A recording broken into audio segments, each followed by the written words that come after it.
के लिए नहीं, सरकार की रिस्पॉन्सिबिलिटी है। तो उन लोगों को स्कूल बनाना चाहिए, कॉलेज बनाना चाहिए, फ्री एजुकेशन देना चाहिए। वो बंद करने का बात नहीं है। प्राथमिकता है सरकार की। बेसिकली एक तो आइडियोलॉजी बहुत मैटर करती है कि आप स्टेट्स को अपने सेंटर पॉइंट ऑफ व्यू से देख रहे हो। हर स्टेट के अपने दायरे हैं, समस्याएं हैं, उनके अपने राइट्स हैं। अब साउथ और नॉर्थ को आप सेम नहीं कर सकते। उनकी अपनी धारणाएं हैं, नॉर्थ की अपनी धारणाएं हैं। अब जैसे पंजाब में है एनईपी लागू होगी, वो कागजों में बड़ी अच्छी दिखती है हमें। आप कंट्रोल छीन रहे हो सिस्टम से, सरकार से। आप उनको प्राइवेट कर रहे हो, कि प्राइवेट प्लेयर को दे रहे हो कि आप जैसे मर्जी चलाओ। तो अपने कोर्स बना रहे हैं। अब जो हमारी यूनिवर्सिटी में इतना बड़ा मुद्दा चला, चंडीगढ़ में यूनिवर्सिटी में है ना, तो वहाँ पे वही था कि आप डेमोक्रेटिक सिस्टम था वो उसको ख़त्म कर रहे हो। लेकिन लेके कैसे जाओगे? आप विद्यार्थियों को एक साइंटिफिक एजुकेशन दोगे तभी तो वो जाएंगे।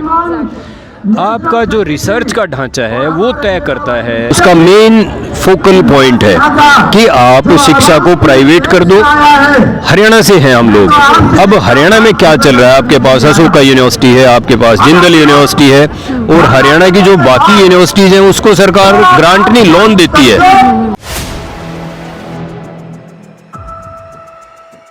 ओपीएम न्यूज़ नेटवर्क देख रहे हैं। यहाँ पर मैं हूँ आपके साथ शाहीन खान। उस समय मैं दिल्ली के जंतर मंतर पर मौजूद हूँ, जहाँ पर बड़े पैमाने पर स्कूल और कॉलेजेस का प्रदर्शन हो रहा है। प्रदर्शन वही पुरानी मांग है कि जिस तरीके से लगातार स्कूल और कॉलेजेस में जो स्टडी का स्तर है वो लगातार गिरता जा रहा है, उसको लेकर के सरकार के खिलाफ यहाँ पर कहीं ना कहीं धरना किया जा रहा है। मैसेज धरना है जिसमें 8वीं यूजीसी SIT वेतन आगे की जाए, पुरानी पेंशन योजना, 8वें वेतन आयोग की अधिसूचना पेंशन, यानी तमाम यहाँ पर एक लंबी चौड़ी लिस्ट है जिन मांगों को लेकर के यहाँ पर ये लोग पहुँचे हैं।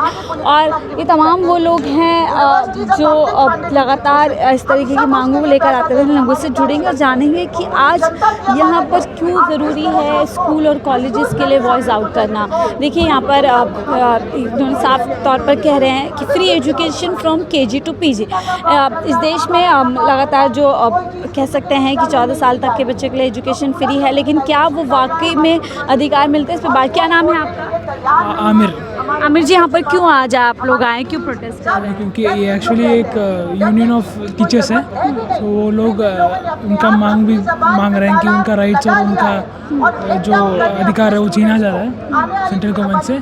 और बच्चों का पढ़ाई के लिए भी ये जो NEP 2020 है, न्यू एजुकेशन पॉलिसी, बिल्कुल स्टूडेंट्स जो NEP को लेकर के सरकार कहती है बहुत अच्छी पॉलिसी है, इससे ज़्यादा स्टूडेंट्स को जो है अवसर मिल रहे हैं, ज़्यादा आसानी से एजुकेशन पर नंबर्स तो ऐसा नहीं कर रहा। आज DU में NEP लगा हुआ है, पर ड्रॉप आउट का नंबर से ज़्यादा हुआ है। तो जो बोल रहे हैं, जो क्लेम कर रहे हैं कि अच्छा चीज़ है, तो उसका उल्टा ही रिजल्ट बाहर आ रहा है। आप कह रहे हैं free education from KG to PG। हाँ जी। तो ये आपको लगता है फिजिबल? क्योंकि सरकार लगातार, हम उत्तर प्रदेश से दिल्ली में देख रहे हैं, अलग अलग इलाकों में स्कूल्स बंद किए जा रहे हैं, सरकारी स्कूल बंद किए जा रहे हैं, और जो प्राइवेट स्कूलिंग है वो काफ़ी महंगी होती जा रही है। तो क्या ये वास्तव में आसान है लोगों के लिए? लोगों के लिए नहीं, सरकार की रिस्पॉन्सिबिलिटी है।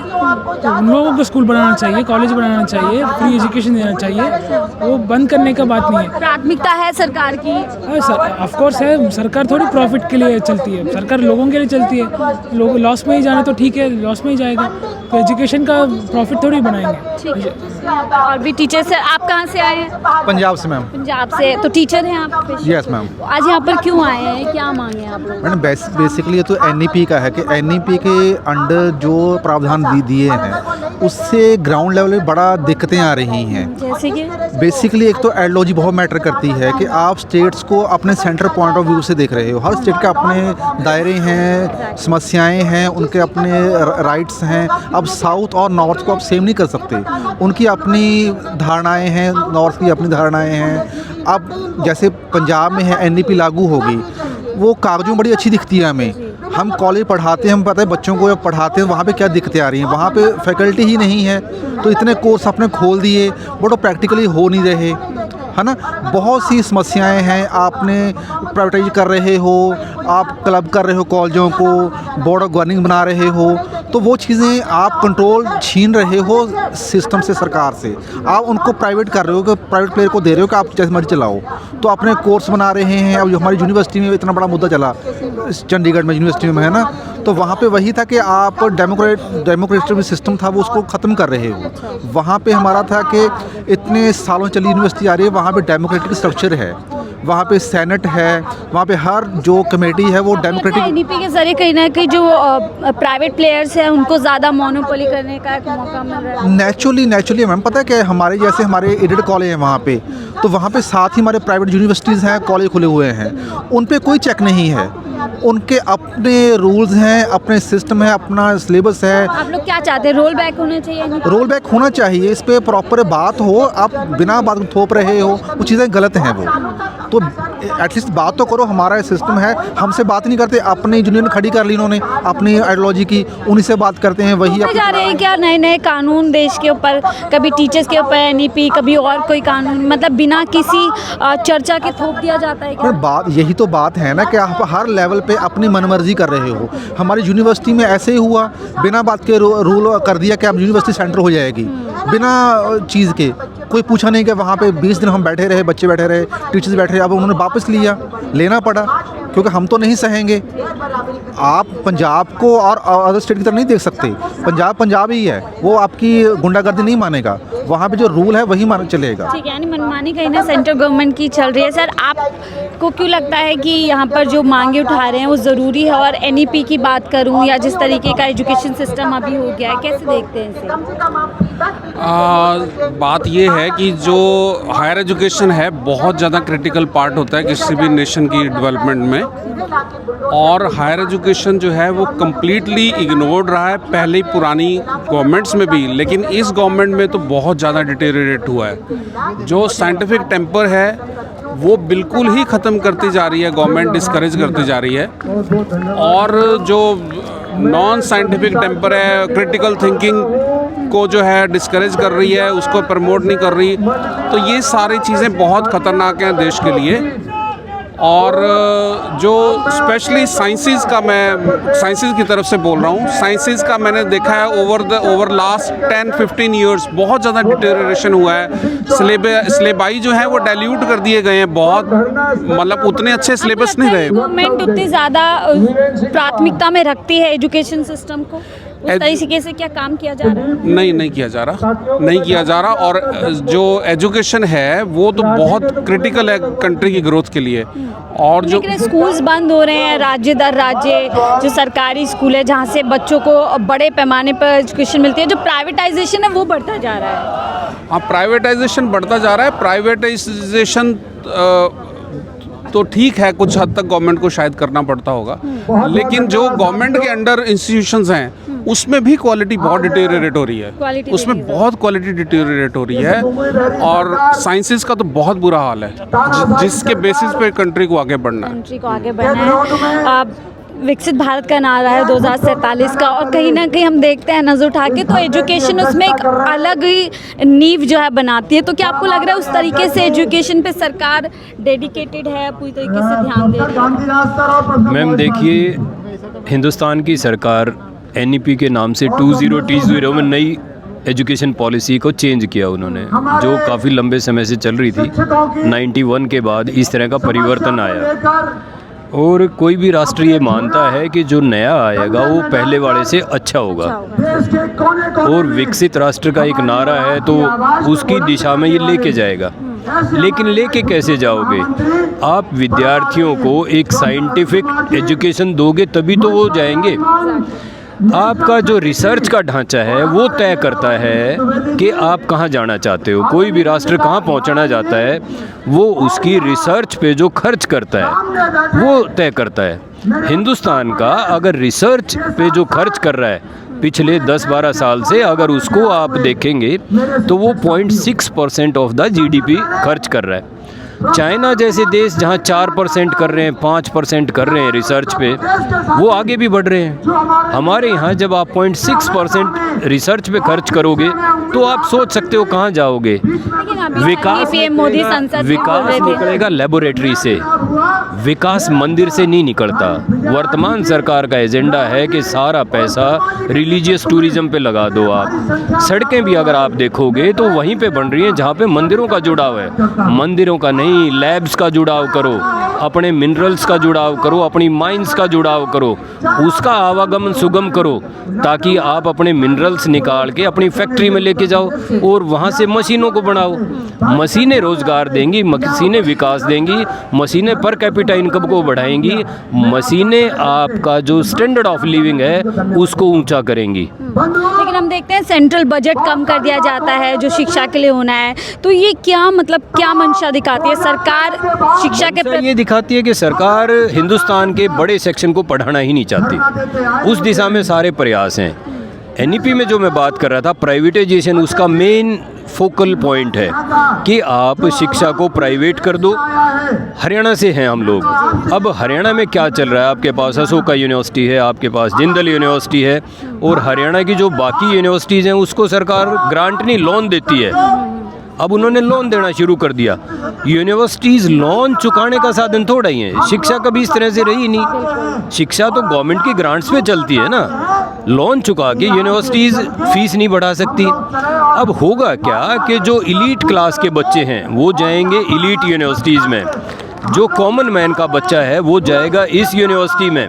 वहाँ पे standard of learning, standard of teaching नहीं होगा।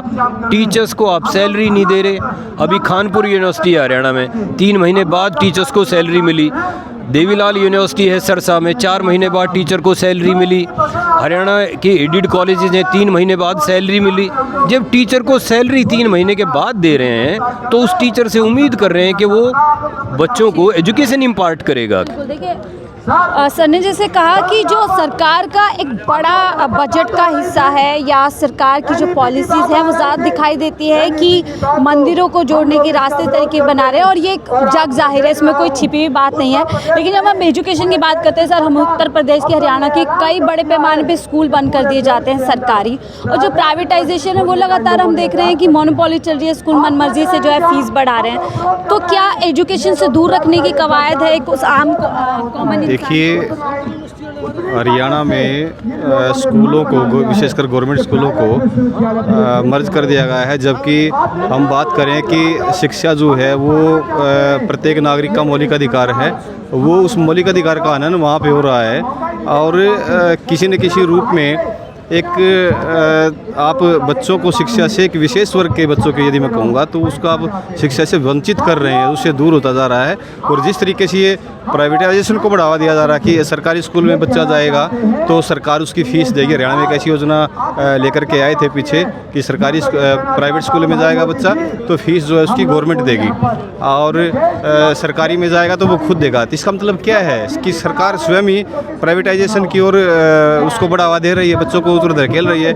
और एक समय ऐसा आएगा कि अब बच्चे प्राइवेट की ओर जाएंगे क्योंकि गवर्नमेंट जो उनकी फ़ीस देगी। वो आम आदमी को शिक्षा का बढ़ावा दिखता है, लेकिन एक समय ऐसा आएगा सरकार अपनी इस स्कीम को वापस ले लेगी। जैसे सर कह रहे हैं कि मंदिरों पे सरकार का एक खास ध्यान है, तो क्या लग रहा है आपको, क्या उस तरीके से शिक्षा के प्रति जागरूक है सरकार, करना चाहती है? देखिए, मंदिर और धर्म जो है ये आस्था के विषय हैं। ये आपकी आस्था अलग हो सकती है, मेरी अलग हो सकती है, आस्था के विषय हैं। लेकिन धर्म और संस्कृति को बचाए रखना भी मैं उचित समझता हूं। लेकिन शिक्षा और शोध की दिशा में भी सरकार को प्रयास करना चाहिए। और जो इस तरह के निर्णय हैं कि चाहे वो स्कूल शिक्षा है या उच्च शिक्षा है, उसकी ओर सरकार को बढ़ावा देना चाहिए। और विशेषकर बजट की रिसर्च के लिए बजट जो उसका प्रोविजन करना चाहिए। जैसे हम बात करें, ये स्कूल की बात थी, हायर एजुकेशन में बात करें, यूजीसी को समाप्त करके हायर एजुकेशन ऑफ इंडिया उसको नाम दे दिया गया है। ग्रांट्स जो है यूजीसी टीचर्स को देती थी, स्कॉलर्स को देती थी, स्टूडेंट्स को देती थी। एजुकेशन फ्रेंडली सारी ग्रांट जो बंद कर दी गई है। अब तो विकास, अब जब रिसर्च ही नहीं होगी तो विकास की हम बात कैसे कर सकते हैं? रिसर्च तो एक आधार है और साइंस के बड़ा बड़ा इसमें फैक्टर है, वाणिज्य एक बड़ा फैक्टर है। हम ह्यूमैनिटीज़ में भी नए नए इस तरह रिसर्च कर सकते हैं कि समाज का के उत्थान में वो भी काफ़ी अपना योगदान जो है दे सकते हैं। आपको लगता है सर जितना सरकार को एजुकेशन पे ध्यान देना चाहिए उतना देरी है 11 साल? नहीं, देखिए कहा जाता ये है कि अगर किसी देश की तरक्की करनी है तो वहाँ चिकित्सा और शिक्षा दो प्राथमिक चीज़ें रखनी पड़ेंगी आपको, मगर इस सरकार ने इन दोनों चीज़ों को पीछे कर दिया है। शिक्षा किसी भी देश की संस्कृति मानी जाती है और संस्कृति की बात करने वाले लोग जब शिक्षा को ही ख़त्म कर देंगे तो संस्कृति की हम क्या बात करेंगे। आप देखिए आज पूरे भारत से लोग यहाँ आए हैं और इतने दूर दूर से लोग यहाँ आए हैं। अभी परीक्षाएं चल रही हैं साथ में, क्लासें चल रही हैं साथ में। हमें क्लासों में होना चाहिए था, हमें परीक्षा में होना चाहिए था। हम मजबूरी में यहाँ आए हैं और ये लोग इतनी दूर दूर से केरला से लोग आए, तो ये क्यों आ रहे हैं? कहीं ना कहीं ये जागरूक हैं शिक्षा के प्रति और सरकार जो है वो कहीं ना कहीं नंबर 2 पे 3, 4, 5 जो भी नंबर लास्ट हो सकता है उस पर शिक्षा को धकेलना चाहती है। सबसे बड़ी बात तो NEP की समीक्षा की जरूरत है। हम लोग अंदर शिक्षा के अंदर घुसे लोग हैं, हमें शिक्षा के बारे में पता है। कॉलेज शिक्षा में आप देखिए कि जो पाठ्यक्रम बनाए जा रहे हैं, जो चीज़ें चल रही हैं, बहुत जल्दबाजी में चीज़ें हो रही हैं। बिल्कुल, ये देखा जा रहा है कि जिन लोगों से कानून जुड़े हुए होते हैं उनकी ना कोई उनकी राय ली जाती है, ना उनके साथ कोई चर्चा ली जाती है। जैसे टीचर्स, यही बात शिक्षक से नहीं पूछा जा रहा है कि शिक्षा कैसी हो, सौंपा जा रहा है जिससे वो कानून संबंधित है। आप लोग हैं, आप बेहतर तरीके से जान सकते हैं कि बच्चों के लिए कैसा कानून होना चाहिए, शिक्षा के लिए। आप लोगों से चर्चा के बगैर NEP जैसा जो कानून है थोप दिया जाता है। बिल्कुल, देखिए आप पूरे भारत के अंदर सिस्टमेटिकली जो शिक्षा है उसको हिट किया जा रहा है और क्योंकि सरकार जानती है कि जो पढ़ा लिखा जो समाज है और पढ़ा लिखे जो इंसान है वो देश को आगे ले जाने का काम करते हैं। लेकिन आप देखिए हमारे देश के अंदर जो GDP का कितना % जो कंट्रीब्यूशन है वो एजुकेशन के ऊपर स्पेंड किया जा रहा है। टोटल अगर आप थ्रू आउट एजुकेशन सिस्टम को देखें, नेशनल लेवल पे देखें, यूनिवर्सिटीज़ में देखें, 80% के आसपास पोस्टें आपकी वैकेंट हैं। स्टेट गवर्नमेंट्स के अंदर पंजाब में आप देखें पिछले 20 साल से जो है ना एक भी पोस्ट कहीं भरी नहीं गई है। हरियाणा में अगर हम देखें तो वहाँ हमें कैटेगराइज कर दिया गया है। गवर्नमेंट शिक्षक, एडेड कॉलेजेस के शिक्षक 3-3 महीने 4-4 महीने वो उनको पेमेंट्स नहीं मिलती हैं ताकि वो अपने बाकी के जो हक जो है उनको तो भूल ही जाएं और सैलरी से मैटर जो है ना उन्हीं पे मुद्दा होता है रह जाएगा। एजुकेशन से रिगार्डिंग जितनी ग्रांट्स थी, जो बेटरमेंट के लिए जो इंफ्रास्ट्रक्चर था, आप जाके देखिए कॉलेजेस के अंदर पंचायत घरों में जो है ना कॉलेज खोल दिए गए हैं। 5-5 साल से पंचायत घरों में, मंदिरों में कॉलेज जो है ना वो चलाए जा रहे हैं। स्टाफ स्ट्रेंथ के नाम पे वहाँ पे बच्चा नहीं है। अभी भी हरियाणा के आप आंकड़े अगर आप उठा के देखेंगे तो हरियाणा के अंदर गवर्नमेंट जो टोटल जितनी पोस्ट सीटें हैं ग्रेजुएशन में एडमिशन के लिए उसमें 50% सीटें अभी भी वैकेंट है। इसका मतलब है आपका जो बच्चा है वो कॉन्टिन्यूसली एजुकेशन के प्रति अपना जो रुझान है वो खोता जा रहा है क्योंकि हम एक वैल्यूड एजुकेशन उनको हरियाणा में नहीं दे पा रहे हैं। और ये सारे टीचर्स हैं जो देश के अलग अलग कोने से आए हैं, जागरूक है, एलीट क्लास है, जो कहीं ना कहीं चिंतित है कि जो सरकार का रवैया एजुकेशन के शिक्षा के प्रति होना चाहिए वो नज़र नहीं आता है। जितना बड़ा बजट शिक्षा में प्रयोग करने के लिए, एक्सपेरिमेंट करने के लिए सरकार को देना चाहिए, वो कहीं ना कहीं जो सच है उसके परे नज़र आता है। हालांकि दावे हज़ार किए जाते हैं। PM मोदी लगातार कहते हैं कि अगर साइंस के क्षेत्र में अगर किसी सरकार ने सबसे ज़्यादा बजट या सबसे ज़्यादा फंडिंग किया है तो BJP सरकार ने, मोदी सरकार ने किया है। लेकिन जब हम टीचर से बात करते हैं तो आपको ये सिर्फ एक हरियाणा की कहानी नहीं बल्कि देश के अलग अलग राज्यों की यही कहानी मिलती है, जहाँ पर सीटें खाली हैं, टीचर्स को सैलरी नहीं है, टीचर्स को जो एक माहौल मिलना चाहिए उसकी कमी है। और धीरे धीरे जिस तरीके से न्यू एजुकेशन पॉलिसीज़ थोपने का काम अब स्कूलों पे, कॉलेजेस पे किया जा रहा है, उसे साफ तौर पर नज़र आता है कि सरकार की जो करनी और कथनी है वो पूरी तरीके से धूमिल है। विकसित भारत का सपना है, विकसित भारत का नारा है, लेकिन विकसित भारत बनाने के लिए जो चीज़ें होनी चाहिए ख़ास तौर से शिक्षा के क्षेत्र में वो पूरी तरीके से नदारद नज़र आती है। फिलहाल इस रिपोर्ट पे देखते रहिए 4P न्यूज़ नेटवर्क।